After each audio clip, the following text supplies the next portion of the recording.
Est-ce que vous avez été déjà jugé sur votre apparence physique? Quelles ont été les répercussions au niveau de vos pensées, de vos émotions et de vos choix alimentaires? Hello les auditoristes de Dans la Poire, je suis ravi de vous retrouver pour ce 54e épisode.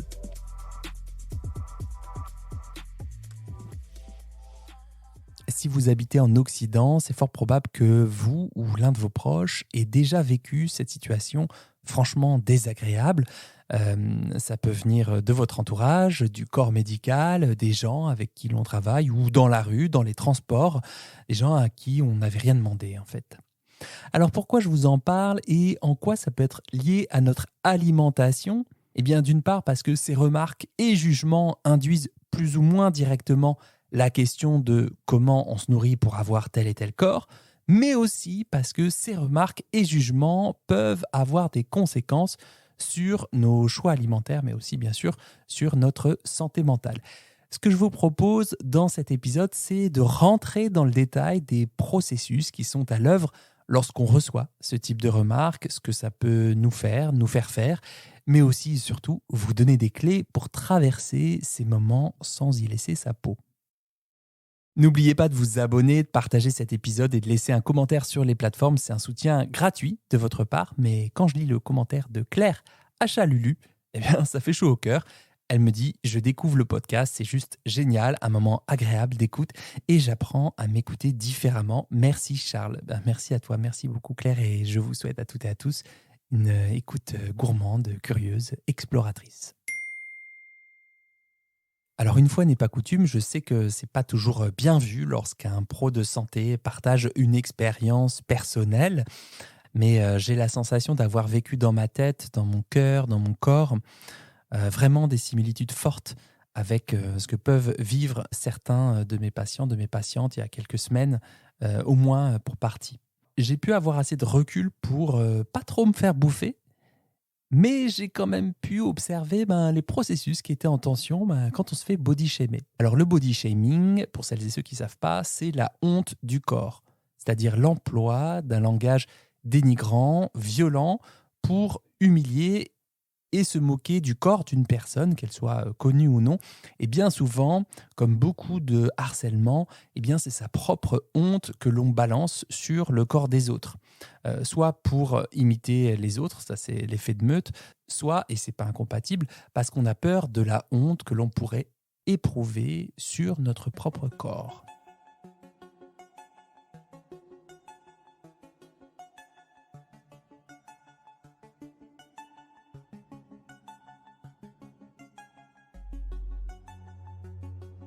Et il y a quelques semaines, j'ai fait une vidéo avec un créateur de contenu qui s'appelle Antoine Fonbonne.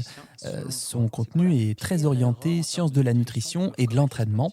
Et sa communauté colle à ce qu'il propose, c'est-à-dire des gens qui s'entraînent assez régulièrement en musculation et qui aiment s'entraîner. Et moi, j'ai eu l'idée d'évoquer l'idée de flexibilité, c'est-à-dire de rappeler que les contraintes et les règles pouvaient aider à vivre, mais que parfois elles pouvaient mettre le bazar dans notre équilibre personnel. L'inflexibilité consistant à nier le bazar qui arrive dans notre vie et à continuer à se rigidifier, à se recroqueviller en dépit des conséquences négatives pour notre équilibre personnel. Ça paraît être du bon sens, mais pas pour tout le monde apparemment. Je vous lis certaines remarques que j'ai reçues en message privé ou en commentaire. Je les cite, ce sont des mots exacts. Il mange bien à la cantine, le diététicien. Diététicien avec un body fat comme ça, emoji rire. Ok, d'accord. Un diététicien avec un gros ventre tout mou, très peu de muscles et beaucoup de gras, 3 petits points, j'écoute même pas. Entre un diététicien, entre guillemets, qui semble avoir le physique de quelqu'un qui n'a pas la meilleure hygiène de vie, et un autre qui parle depuis des mois de prise de masse, mais n'a toujours pas réellement progressé, je pense qu'il serait temps de vous imposer quelques contraintes quand même, au moins quelques mois. J'allais commenter, mais ce que tu as écrit étant exactement ce que j'allais mettre, emoji rire, rire, rire, je m'abstiens, lol. Autre commentaire, ha ha ha, finish him, fatality. Bon, j'ai fait une vidéo pour repositionner le débat sur les représentations, les métiers de diététicien et la perte de poids, ce qu'on pouvait en imaginer. Je ne vais pas revenir dessus, je mettrai le lien de la vidéo lorsqu'elle sera en ligne. Je ne m'attarde pas sur l'effet de meute, sur qui parle ou leur background.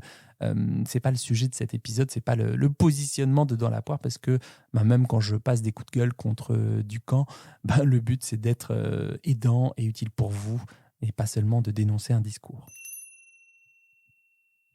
Alors qu'est-ce qui s'est passé quand j'ai reçu ces remarques ? Déjà, j'ai une bonne montée de stress et j'ai une sensation d'abord d'étrangeté, d'irréalité. C'est comme si j'étais pas directement concerné. Je me disais, tiens, c'est bizarre ce qu'ils disent de cette personne quand même. Et là, peut-être ce que je fais là, c'est que je dissocie, comme si j'avais une anesthésie physique, psychique. Et mon amygdale se déconnecte du cortex associatif, la région chargée de traiter des infos complexes. Et l'amygdale, ce sont les deux noyaux qui sont situés de part et d'autre des hémisphères cérébraux. Elle sert dans l'évaluation émotionnelle et elle est garante des apprentissages qu'elle associe à son réseau de souvenirs implicites et elle y attribue des valeurs plus ou moins positives ou négatives. Bref, il y a des infos qui continuent à arriver, mais j'ai pas l'impression d'être touché directement dans ma personne. Et puis, quelques dizaines de minutes après, le cerveau de l'urgence se met en route.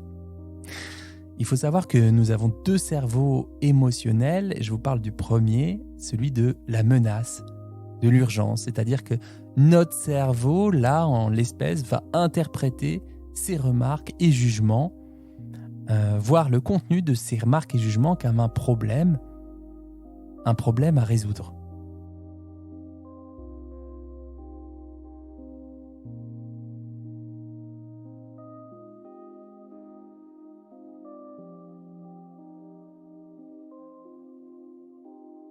Et là, le cerveau de l'urgence, il m'a dit, ton poids, ton apparence physique est un problème. Il faut trouver une solution urgente. Et cette solution consiste dans le fait de combattre, fuir ou rester dans l'inaction un peu sidérée.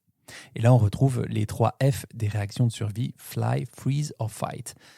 Je vous la fais super soft parce que le cerveau de l'urgence, qui ramène pour trouver des solutions, le critique intérieur, le retour du critique intérieur. Et je peux vous dire que ces deux-là, ils font la paire. Moi, je vous donne quelques verbatims de ce qui a pu se passer dans ma tête. En même temps, ils ont raison, j'ai perdu mes muscles, j'ai fait du gras. Comment t'as pu te laisser aller à ce point ? T'es con toi aussi, tu cherches là, tu te présentes, là tu fais des vidéos avec des commus de go muscu, tu peux t'en vouloir qu'à toi-même. Ouais gros, le mois de juillet, avec tes apéros chips et vin blanc parce que c'est la fin de journée et que t'en peux plus, que t'as besoin de te détendre, tu crois que ça fait quoi sur ton corps ? L'alcool c'est 7 kilocalories par gramme. Tu le sais pas en tant que diététicien ? C'est quand même pas compliqué à comprendre. Arrête de boire, remets-toi au sport au lieu de te plaindre. T'as vraiment pas de volonté. Ça y est, c'est le virage des 42 ans, c'est mort. Si tu fais rien, ça va être de pire en pire. Mais je comprends pas pourquoi t'as pu en arriver là en fait. Allez, va te faire un séjour sport et bien-être avec Tony, le coach. En 1 semaine, c'est réglé. Et sérieux, dès demain matin, tu te reprends en main, je veux rien entendre. Tu te lèves tôt, tu vas au sport, petit déjeuner protéiné de récup, t'enchaînes ta matinée, repas équilibré du midi, tu vas marcher le soir et le dîner, 0 alcool et t'arrêtes avec tes apéros fromage. Là, tu te reprends mec, tu te reprends. Waouh. Et vous voyez, ce cerveau de la menace, moi j'ai beau être formé au comportement alimentaire, il s'active quand même quoi. Et c'est quelque chose qui est assez universel. Ça peut être lié aux vulnérabilités du corps, à celles du travail, dans le rapport aux autres, dans les situations sociales. Si on observe un peu ce que m'a dit le cerveau de l'urgence, c'est justement, il y a urgence. Il y a urgence à faire quelque chose, à agir. Il m'a proposé des solutions très court-termistes, en étant assez sûr de lui, de manière dichotomique, en niant mon ressenti avec son « je veux rien entendre, tu te reprends mec » et en tirant à bout portant sur l'estime que j'avais pour moi avec ces phrases définitives, petite montée d'émotion, avec ces phrases définitives, t'as pas de volonté. Il l'a pas dit comme ça, il a dit t'as pas de volonté, faut pas t'étonner aussi mec. Mais là je suis un petit peu ému. Alors c'est vrai que ça défonce sur le moment bah ouais, en vrai, il a raison, ce cerveau de la menace, avec son critique intérieur. T'as perdu tes muscles, t'as fait du gras, c'est vrai, quoi. Et oui, c'est vrai que le cerveau de la menace est assez grossophobe, ça j'ai oublié de vous le dire. Et ce qui s'est passé, c'est que je commençais aussi à m'en vouloir de m'en vouloir. Je trouvais ça con, à 40 balais, de rester bloqué à cause de remarques débiles sur les réseaux. D'autant plus qu'il y avait aussi des commentaires très chouettes. Il y a certains qui m'ont défendu en mode ce commentaire est hautement problématique d'invalider les propos de quelqu'un sur base de son physique. Mais le critique intérieur était sur disque rayé. Je m'en voulais et je m'en voulais de m'en vouloir. Le temps passait, ça tanguait dans tous les sens. Et par chance, j'étais à ce moment sur un bateau, un voilier, qui naviguait vers la Corse avec mon fils pour lui offrir une expérience cool pour ses 18 ans. On n'avait jamais fait ça, on avait un peu d'appréhension, mais on l'a fait. Il y avait 18-20 heures de traversée, je ne voyais plus le continent derrière, ni l'île en face. Le soleil commençait à se coucher et je me suis rappelé une phrase, je crois que c'était dans l'épisode 43, avec Florian Saffer, que je salue au passage, et qui m'avait dit, selon mes souvenirs, je n'ai pas la citation exacte, « Charles, on a environ 30 000 jours à vivre, pas plus, et parfois moins. Est-ce que je suis d'accord de laisser passer un jour, un de mes précieux jours, à continuer la lutte avec mon corps, à laisser faire la guerre? Est-ce que je suis d'accord avec ça ?» Et ça, c'est une sacrée question, et évidemment que j'étais pas d'accord avec ça, évidemment.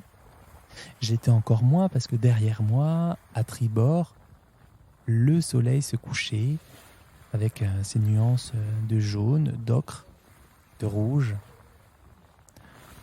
Le bateau naviguait paisiblement, le vent murmurait dans les voiles.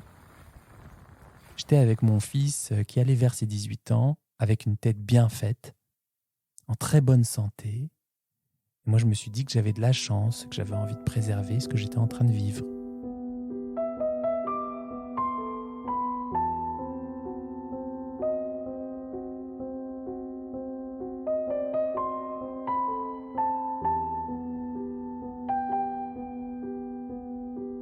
Voilà, une petite pause qui fait du bien, qui fait du lien.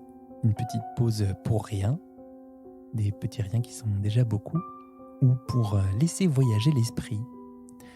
Cette pause, cette fois en forme de poème, toujours en hommage au lieu de culture et de création. Fermé il y a quelques années, catégorisé en lieu public non essentiel.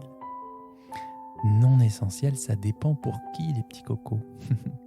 Alors je vous ai choisi un poème de Paul Éluard, Eugène de son prénom, un poème de 1925 qui s'intitule Georges Braque, en hommage au peintre maître du cubisme. Dans ce poème, il évoque un oiseau qui s'envole. Un oiseau s'envole, il rejette les nus comme un voile inutile. Il n'a jamais craint la lumière. Enfermé dans son vol, il n'a jamais eu d'ombre. Coquille des moissons brisées par le soleil, toutes les feuilles dans les bois disent oui. Elles ne savent dire que oui. Toute question, toute réponse, et la rosée coule au fond de ce oui. Un homme aux yeux légers décrit le ciel d'amour. Il en rassemble les merveilles, comme des feuilles dans un bois, comme des oiseaux dans leurs ailes, et des hommes dans le sommeil. Voilà, c'est un poème assez court mais très riche parce qu'il évoque le rejet du monde ancien et surtout un oui triplement appuyé, un oui à la lumière, un oui à l'éclat, au rayonnement, un oui à l'autonomie dans son propre espace, un oui au ciel d'amour, à la tranquillité du sommeil. Et c'est probablement ce que je vous souhaite et ce pourquoi j'œuvre, la tranquillité d'esprit liée à la nourriture. Et justement, je vous propose de vous reconnecter à notre problématique du jour pour recommencer à bouger, à tendre vers la lumière et le rayonnement.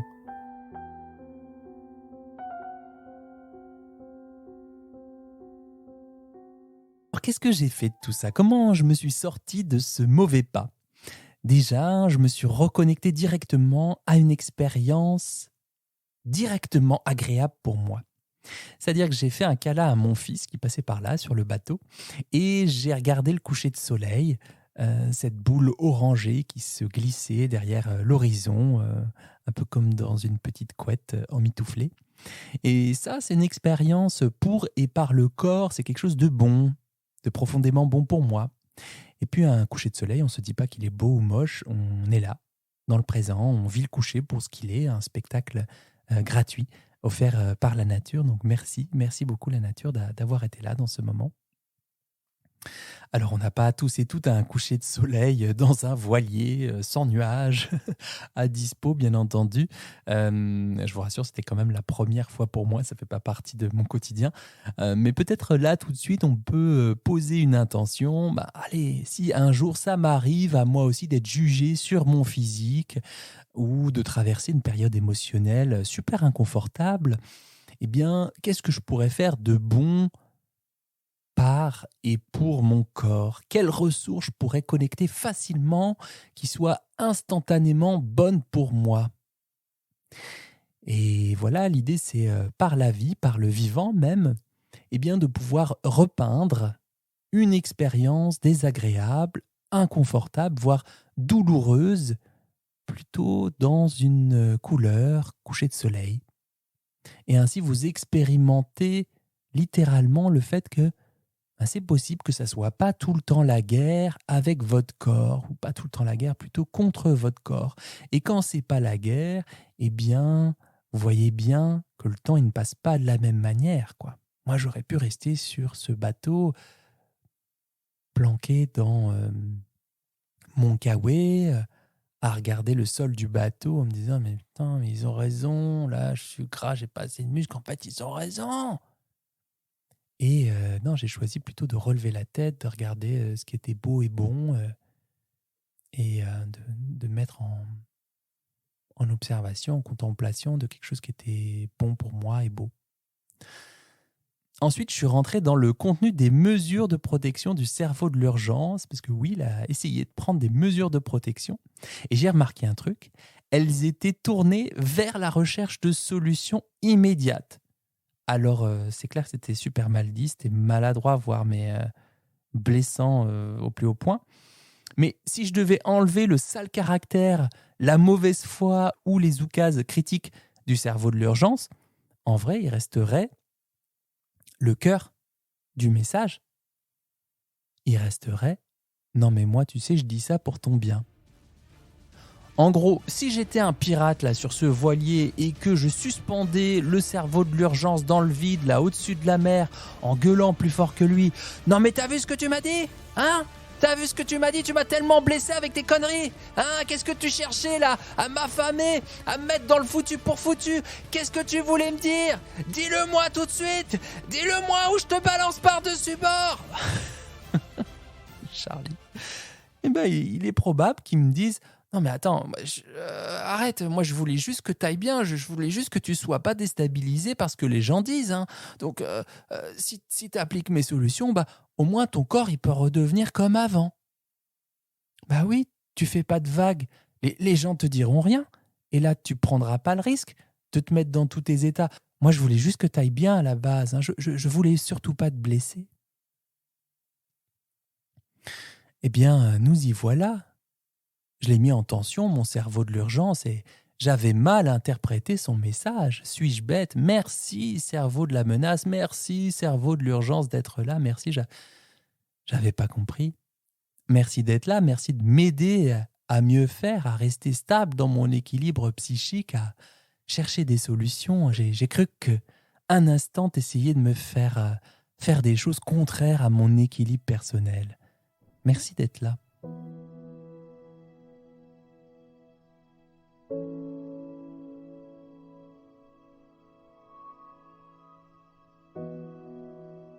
Alors ce que j'ai fait, c'est plutôt d'essayer de le faire taire.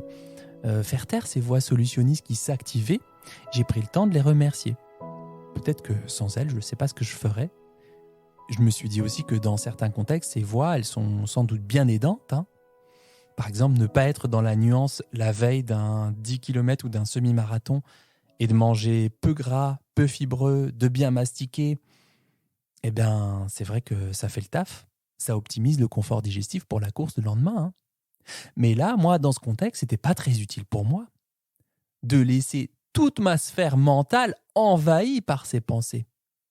Et quand je dis utile pour moi, je détaille un peu, parce que ce ne sont que des mots, ça veut dire est-ce que ça va me rapprocher de la vie que j'aimerais mener, de la personne que je souhaiterais être, à l'intention d'équilibre que je nourris profondément pour moi, si je laisse trop souvent et trop longtemps ces voix dites solutionnantes prendre le haut-parleur? Alors non, c'était pas utile, c'était pas aidant, et j'étais plus en train de m'enfoncer là, clairement.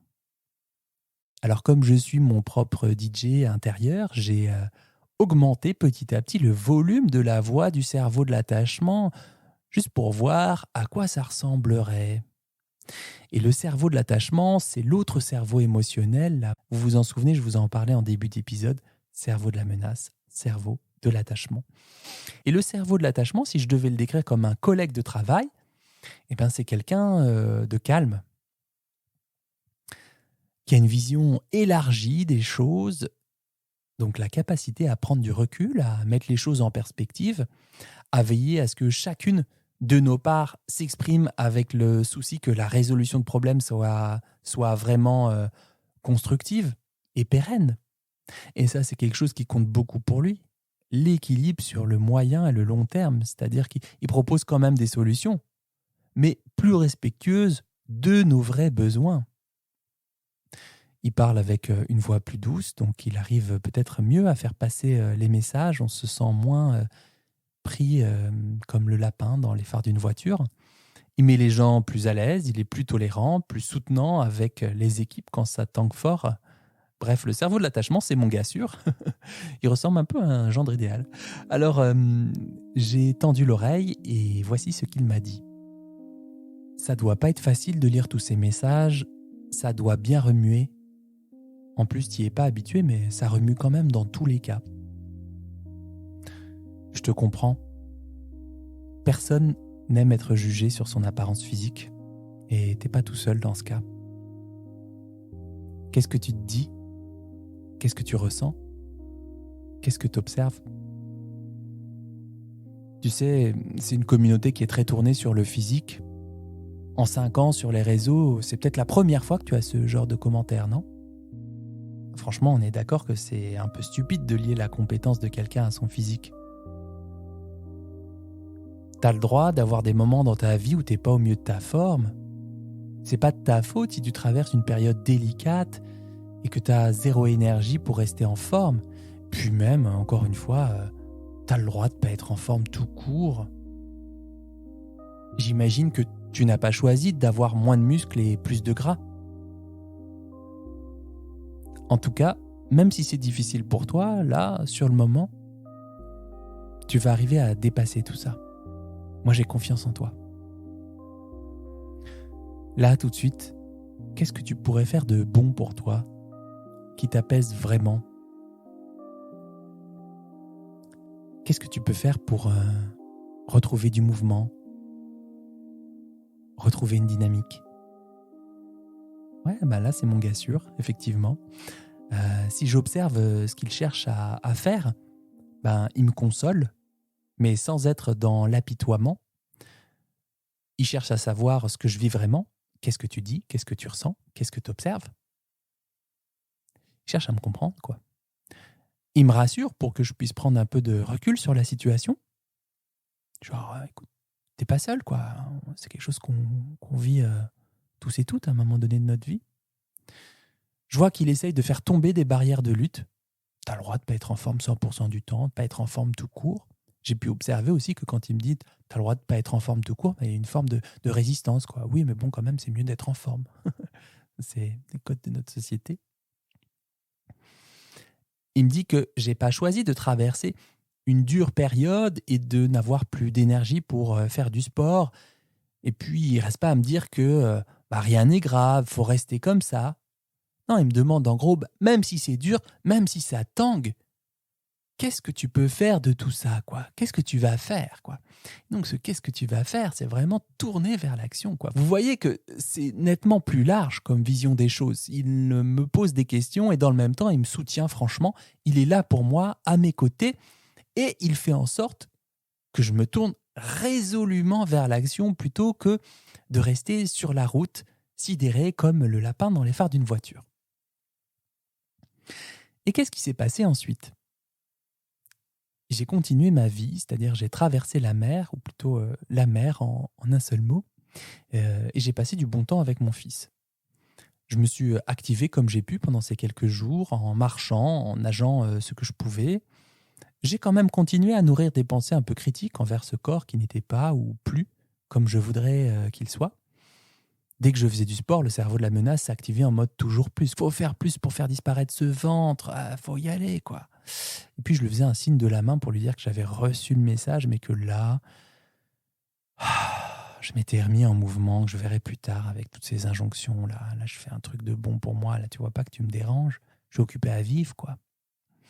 Puis ensuite, je me suis connecté à ma figure de bienveillance pour me demander quels mots j'aimerais entendre de sa part, quels mots feraient sens pour moi si elle devait me parler avec son cœur. Je vois que le temps passe dans ce podcast, c'est long mais sans longueur, enfin j'espère pour vous. Et peut-être vous pouvez écouter l'épisode 41 de Dans la poire, j'en parle je crois de cette figure de bienveillance. En enregistrant ce 54e épisode, je me fais la réflexion que je viens de vivre peut-être à 1%, voire 1 pour 1000, ce que certaines d'entre vous ou d'entre mes patientes vivent au quotidien, des remarques qu'on n'a pas demandées sur nos assiettes, sur est-ce que je me resserre ou pas, quel type d'aliments je mange, ou sur notre corps, ou sur notre poids, et qui viennent directement se planter dans notre cœur. Que ce soit avec l'âge ou parce que je traversais un burn-out, j'ai été, une fois sorti de l'adolescence et du monde de la mode, plutôt préservé sur les questions de body shaming, en tout cas celui qui venait des autres. C'est vrai que j'ai globalement été svelte et je ne sais pas ce qui a joué le plus. Est-ce que c'est ma génétique, mon mode de vie ? Je n'en sais rien. Ce que je remarque, c'est que c'est assez nouveau, ces remarques sur ce corps qui change et que même si je le vis qu'à 1% de certains et certaines d'entre vous, c'est clairement pas facile à traverser. Et en dépit des outils, des thérapies comportementales et cognitives qui s'activent pour nous faire traverser les choses au mieux, mais on reste humain dans une société de l'image, avec des critiques fortes parfois sur les réseaux sociaux. Donc, c'est pas le grand looping quoi, quand ça nous arrive. Et cet épisode, il est tiré d'une expérience personnelle d'un pro de santé qui a traversé des remarques pas faciles sur son corps. J'ai pas tout dit, bien sûr, mais j'ai essayé de mettre en avant les processus à l'œuvre et peut-être de dresser des pistes de réflexion et d'action pour mieux vivre, mieux traverser la tempête. Je ne sais pas ce que donnera mon poids dans les années et mois à venir, j'en sais rien. Je sais juste que c'est ma responsabilité d'agir en faveur de mon corps, pour mon corps, avec lui, de manière la plus respectueuse possible. Et pour celles et ceux qui luttent avec le surpoids, l'obésité, il est fort possible que vous ayez déjà reçu ce type de remarques. Peut-être même qu'à l'écoute de cet épisode, vous disiez ouais, mais lui, s'il fait du sport et qu'il mange mieux, son poids il va redescendre, c'est facile, quoi. Il a l'air de dire que tiens, c'est juste ponctuel, c'est parce qu'il a traversé un burn-out, qu'il n'est pas bien et que s'il se met en mouvement, c'est bon, le tour est joué. Si le tour est joué, ça relèverait quand même de la même vision. Si tu manges mieux et si tu te bouges, ça marchera. Donc là, j'insiste pas là-dessus, c'est quelque chose que j'ai déjà dit à maintes reprises dans le podcast. Et d'autre part, pour les processus en tension, les cerveaux émotionnels, ce sont les mêmes qui s'activent. Si vous ne perdez pas de poids, toute raison confondue, est-ce que vous allez cesser de prendre soin de vous par votre mode de vie, par l'alimentation, l'activité physique, le sommeil, le rire. Oui, le rire. Les stratégies pour diminuer naturellement le stress, pour traverser les intensités émotionnelles délicates, inconfortables, douloureuses, pour s'ouvrir aux choses et aux gens que vous ne connaissiez pas avant aujourd'hui. Et même avec le cerveau de l'urgence, qui peut être tyrannique, qui peut vous suggérer de faire vraiment quelque chose là. Est-ce que vous allez cesser de prendre soin de vous pour autant ?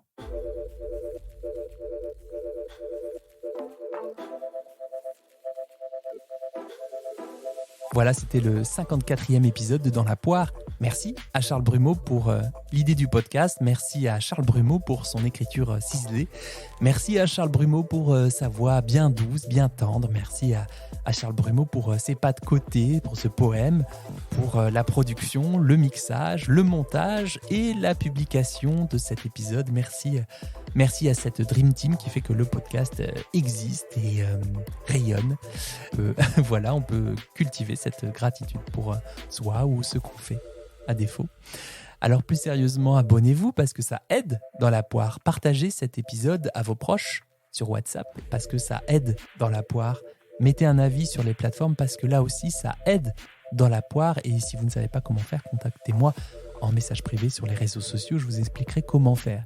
Et puis si vous avez acheté mon livre, merci du soutien. N'oubliez pas de mettre un avis sincère sur Amazon ou la Fnac parce que ça l'aide à progresser. Je vous dis bon appétit de vivre et à très vite pour un nouvel épisode dans la poire.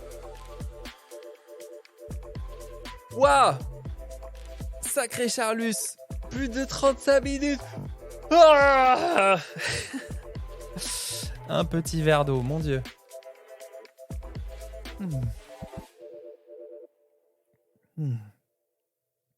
Bah ça me...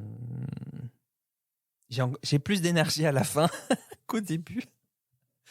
Ah, c'est cool.